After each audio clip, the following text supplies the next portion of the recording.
You're telling me after 20 years, Crash Bandicoot is back, and it's been 20 years? What?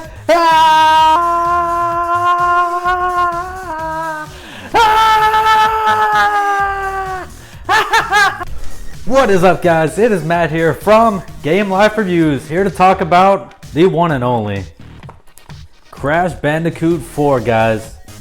It is about time. So, guys, I'm very excited. This is it. This is Crash Bandicoot 4. He's back, y'all. It's been over 20 years since Crash Bandicoot hit the scene back on the PlayStation. Okay, to be clear, there were a lot of bad games that came out throughout history on PlayStation 2 and PS3, and they just weren't good, so we're not even gonna acknowledge them, and this game doesn't either. It's pretty much a direct sequel to those classic games that you like. If you're watching this video, you probably like Crash. So guys, let's get into it. This is exciting. It's a fresh new game. It feels great. The platforming is pinpoint accurate. It feels like Crash Bandicoot should, you know. The gameplay is tight, it's fluid, it's very fast paced, 60 frames a second, you know. Your button inputs react accordingly. And guys, I have to tell you off the bat, this game is tough. It is hard. Like, this is not the game you want to get your kids for Christmas, because they are not going to beat it. It's tough.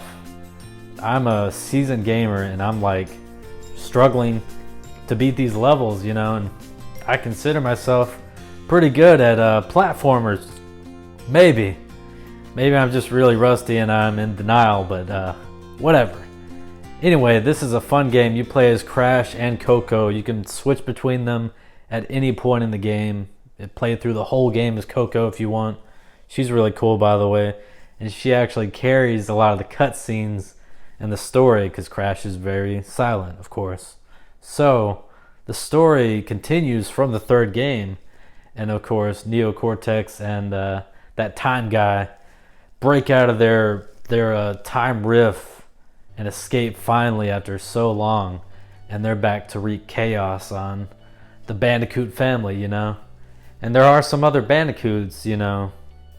I won't say their name, but you've seen them. It's a really cool character with new features, and you get to play as her too, as well as Neo Cortex and that dingo guy. I forget his name actually.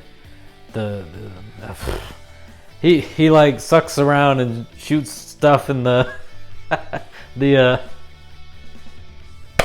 New Orleans swamps. I don't know, guys. I forget his name. But yeah, you get like several characters to play as, and it's they all feel different and they all feel fun and unique, and some of their levels are really challenging and they push your abilities to the limit. And right off the gate, this game, like I said, is tough. It requires fast input timing and switching between these different powers you have. You have the ability to phase in different platforms and phase them out. You'll have to do that while jumping, you know, stuff like that. And you'll be wall running this time. You can spin for a long time. It's another power. You can like become a tornado and just kind of jump. That's actually really tough. The controls feel kind of loose, so you might fly off the level or something, but hey, it's Crash. Like, be prepared to die and see his little flying animation go into heaven, because it's gonna happen. But to me, that's part of the fun of Crash. If Crash was just easy and you just brisk through it, you know, no problem at all, it's not Crash then. It doesn't feel right to me. Like, part of my childhood playing the game, part of the fun of it was just struggling and having to push through and just because those were short games. Like, if you're skilled, you could beat them in like 2 hours flat.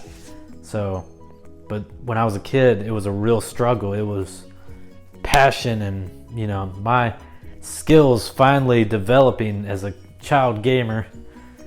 So maybe kids will pick this up and be able to adapt to it. But man, it's tough. It's the hardest Crash Bandicoot. So guys, to sum it up, it all comes together to create this really fun Crash game. It has a lot of great ideas that come together well. The graphics are very beautiful. It's very stylized. It feels more colorful and crisp than Crash ever did.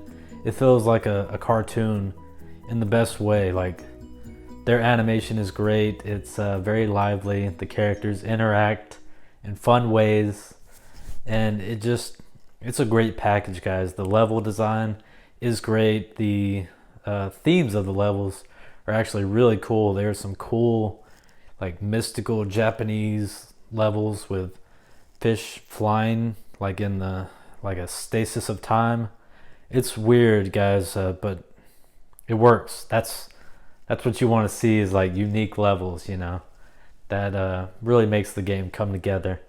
And it just feels like a fun game. There's a lot of replay value. There's a lot of reasons to come back to this game. There's even multiplayer, which I never touched, but maybe one day. We'll see.